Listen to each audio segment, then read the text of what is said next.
नमस्कार दोस्तों, हमारे चैनल अतुल्य जीवन में एक बार फिर से आप सभी का स्वागत है।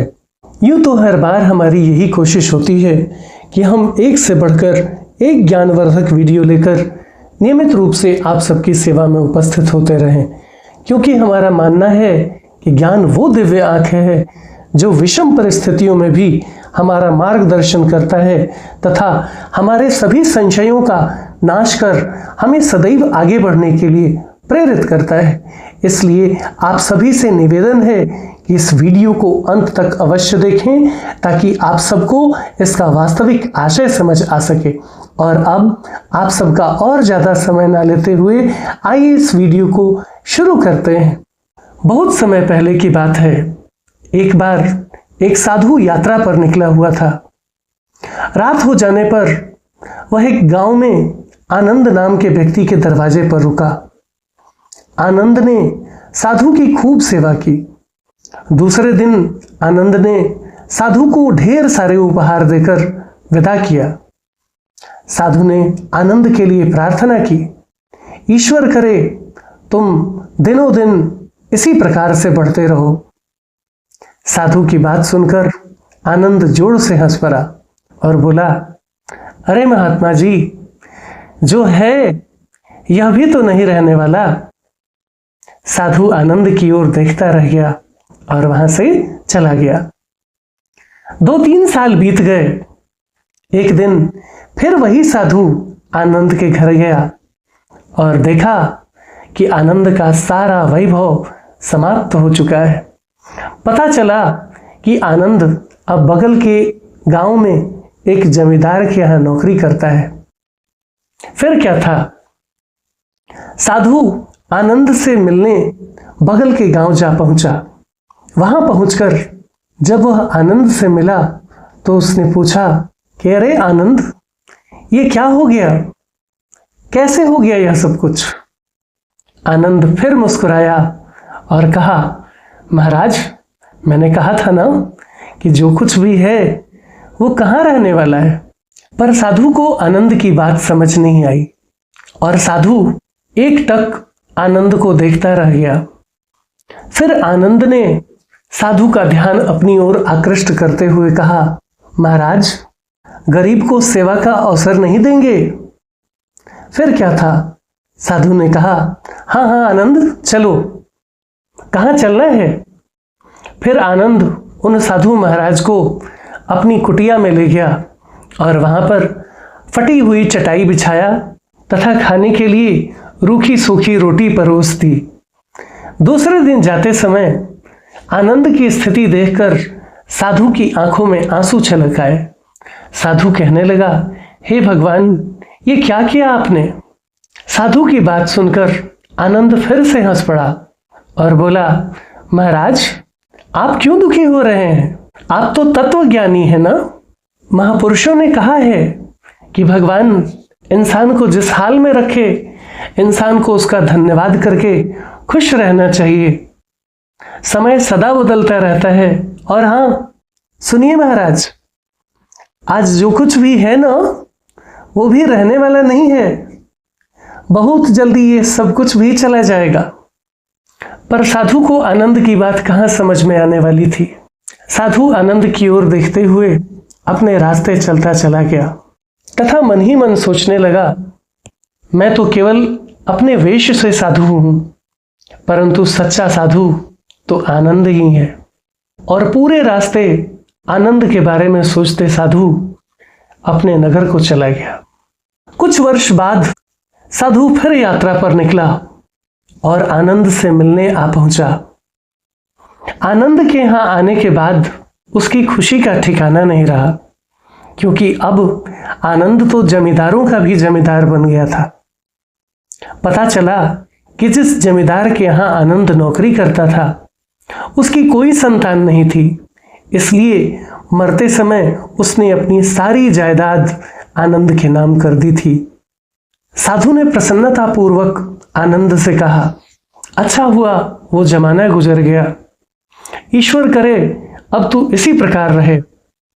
यह सुनकर आनंद फिर हंस पड़ा और कहने लगा, महाराज, अभी भी आपकी नादानी गई नहीं। साधु ने पूछा, क्यों, क्या हो गया आनंद, क्या यह भी नहीं रहने वाला? आनंद ने उत्तर दिया, हाँ महाराज, यही तो मैं आपको बताना चाहता हूं कि जो कुछ भी है ना, वो कुछ भी रहने वाला नहीं है। आप मानिए इस बात को, या तो यह चला जाएगा या फिर इसको अपना मानने वाला ही चला जाएगा। कुछ भी रहने वाला नहीं है महाराज। और अगर कुछ शाश्वत है तो वह है परमात्मा, और उस परमात्मा की अंश आत्मा। आनंद की बात को साधु ने गौर से सुना और वहां से चला गया। और इस प्रकार इस बात को कई वर्ष बीत गए, परंतु एक बार फिर वह साधु आनंद के गांव लौटता है और क्या देखता है, आनंद का महल तो है, परंतु उसमें कबूतर गुटर गूं कर रहे हैं और आनंद का देहांत हो गया है। बेटे अपनी पत्नियों के साथ शहर चले गए हैं तथा बेटियां अपने अपने घर चली गई हैं। आनंद की बूढ़ी पत्नी एक कोने में पड़ी हुई है। यह सब देखकर साधु सोचता है, अरे इंसान, तू किस बात का अभिमान करता है, क्यों इतना इतराता है? अरे यहां कुछ भी टिकने वाला नहीं है। सुख हो या दुख, कुछ भी सदा नहीं रहने वाला। तू सोचता है पड़ोसी मुसीबत में है और मैं मौज में हूं, पर सुन, ना ये मौज रहेगी और ना ही मुसीबत। सदा तो उसको जानने वाला ही रहेगा। सच्चे इंसान वे हैं जो हर हाल में खुश रहते हैं। मिल गया माल तो उस माल में खुश रहते हैं, और हो गए बेहाल तो उस हाल में खुश रहते हैं। साधु सोचता है, धन्य है आनंद, और धन्य है तेरा सत्संग, धन्य है तुम्हारे सतगुरु। मैं तो एक झूठा साधु हूं, जो साधु का चोला पहनकर अपने आप को साधु दिखाते फिरता हूं, पर असली फकीरी तो तेरी जिंदगी है आनंद। चल, अब मैं तेरी तस्वीर देखना चाहता हूं, ताकि तेरी तस्वीर पर कुछ फूल चढ़ाकर तेरे लिए दुआ तो मांग लूं। यह सोचकर साधु दूसरे कमरे में जाता है और वहां वह आनंद की तस्वीर पर फूल चढ़ाता है। और फूल चढ़ाने के क्रम में क्या देखता है कि उस तस्वीर पर आनंद ने लिखवा रखा है, आखिर में यह भी नहीं रहेगा। यह देखकर साधु एक बार फिर से भाव विभोर हो जाता है और उसकी आंखें छलक आती हैं और कहता है, धन्य हो आनंद, और धन्य है तेरी ईश्वर भक्ति। ईश्वर तुझे परम पद प्रदान करे। और यह सोचता हुआ साधु अपने रास्ते चला जाता है। इस प्रकार इस घटना को कुछ वर्ष और बीत जाते हैं और एक बार साधु के मन में फिर आनंद के गांव जाने की उत्सुकता जागती है और वह अनचाहे कदमों से आनंद के गांव की ओर चल पड़ता है। गांव में पहुंचने के बाद क्या देखता है कि आनंद के बेटों ने वह पूरी हवेली बगल के गांव के किसी जमींदार को बेच रखी है। हालांकि हवेली पहले से ज्यादा रोशन होकर चमक रही थी, परंतु उसमें वो आनंद नहीं था। मित्रों, बताना चाहूंगा कि यह पूरा का पूरा संसार नश्वर है।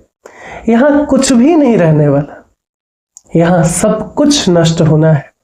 मनुष्य अज्ञानतावश अपनी उपलब्धियों पर इतराता है और जो लोग उससे सच्चा प्रेम करते हैं उन लोगों से बिगाड़ कर बैठता है। पर यदि वास्तव में देखा जाए तो इन उपलब्धियों का कोई मूल्य नहीं है, क्योंकि सत्य तो यही है कि यहाँ कुछ भी नहीं रहने वाला। और अब इस वीडियो में इतना ही। आशा करता हूं आप सबको हमारा यह वीडियो अच्छा लगा होगा। यदि आप सबको हमारा यह वीडियो वास्तव में अच्छा लगा हो तो प्लीज इसे लाइक करें और ज्यादा से ज्यादा शेयर करें, ताकि हमारा मनोबल इसी प्रकार से बढ़ता रहे और हम एक से बढ़कर एक ज्ञानवर्धक वीडियो लेकर नियमित रूप से आप सबकी सेवा में उपस्थित होते रहें। और तब तक के लिए बने रहें हमारे चैनल अतुल्य जीवन पर। जय हिंद, जय भारत।